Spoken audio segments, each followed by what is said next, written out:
თავი 33. სამსახურიდან წამოვედი და სახლში ვბრუნდები.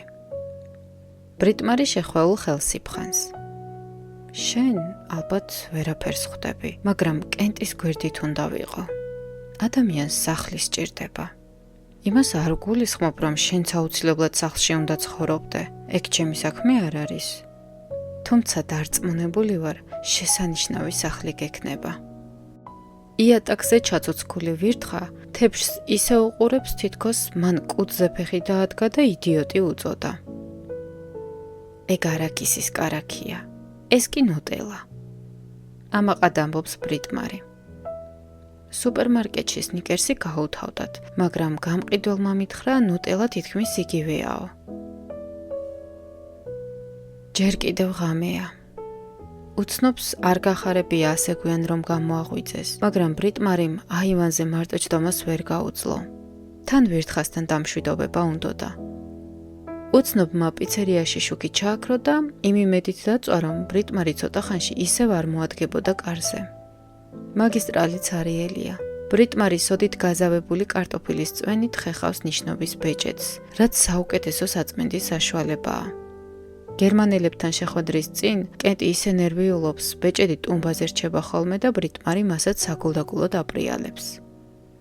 თავისი ბეჭედი დღეს პირველად გაწმინდა. მრავალი წლის განმავლობაში პირველად არ უკეთია თითზე. კენტს მე ვჭირდები.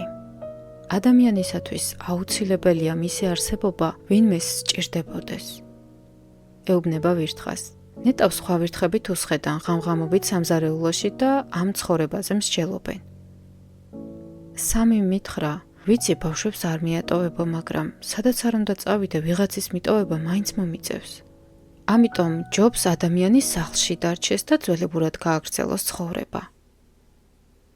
ვირთხა დადებს ილოკავს, ხელსახოთზე მალაყს აკეთებს და გარბის.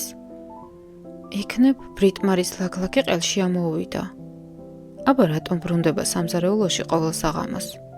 ბრიტმარი იმედოვნებს, რომ არა მარტო სნიკერსის გამო. თეფშს იღებს, მორჩენილ ნუტელაზე პლასმასის თასს ახურავს და მაცივარში ინახავს. საჭმლის გადაყრა არ ჩვევია. ფრთხილად ამშრალებს ბეჭედს, ხელსახოთში ახვევს და ჟაკეტის ჯიბეში ინახავს. მალე სახვევს მოიხსნის და თითზე ბეჭედს გაიგეთებს. ეს ისეთივე სასიამოვნო იქნება, როგორიც შორეული მოგზაურობიდან დაბრუნების შემდეგ საკუთარ ლოგინში ძილი. ნორმალური ცხოვრების გარდა არასოდეს არაფერი ნდომებია. შეეძლო სხვა არჩევანი გაეკეთებინა, მაგრამ კენტი აირჩია. ადამიანი გარემოებებს ვერ აკონტროლებს. ის მხოლოდ თავის ქმედებებზეა პასუხისმგებელი. ბრიტმარი სახლში დაბრუნდება. იქ, სადაც ქმარს სჭირდება. სამზარეულოში ზის კედელს მიჩარებული და შავ მანქანას ელოდება. საინტერესოა, დაფიქრებულა თუ არა სამი თუ როგორ უნდა იცხოვროს. ან იქნებ ფილოსოფიური წიაღსვლის ფუფუნება არც არასდროს ჰქონია. რა უფრო მოქმედებს ადამიანზე, გარემოებები თუ მისი არჩევანი. და საერთოდ, რომელი უკეთესია, გადახტომა თუ კლდის წვერზე დარჩენა. შესაძლებელია ადამიანის სიბერეში შეიცვალოს. კიდევ ვის შეხვდება ბრიტმარი ცხოვრების გზაზე? რას დაინახავენ სხვები მასში და თავად ბრიტმარის რას დაანახვებენ? სამი უღირსი ადამიანის დასაცავად წავიდა ქალაქში. ბრიტმარიც იმ კაცს უბრუნდება, ვინც მასთან ყოფნას არ იმსახურებს. თუმცა რისი მაგნისია სიყვარული? თუ საყვარელ ადამიანებს, თუნდაც დაუმსახურებლად არ ვაპატიებთ. გზაზე ფარები ელავს და წარწერას ანათებს. კეთილი იყოს თქვენი მობრძანება ბორგში.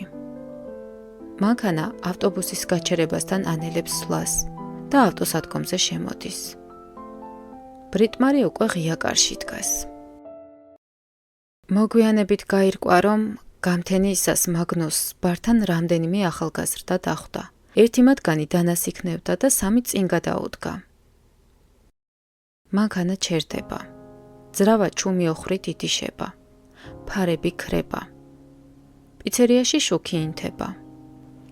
პატარა დასახლებებში ყველა მიცის რას ნიშნავს, როცა გამთენიისას შენს ფანჯრებთან მანქანა ჩერდება.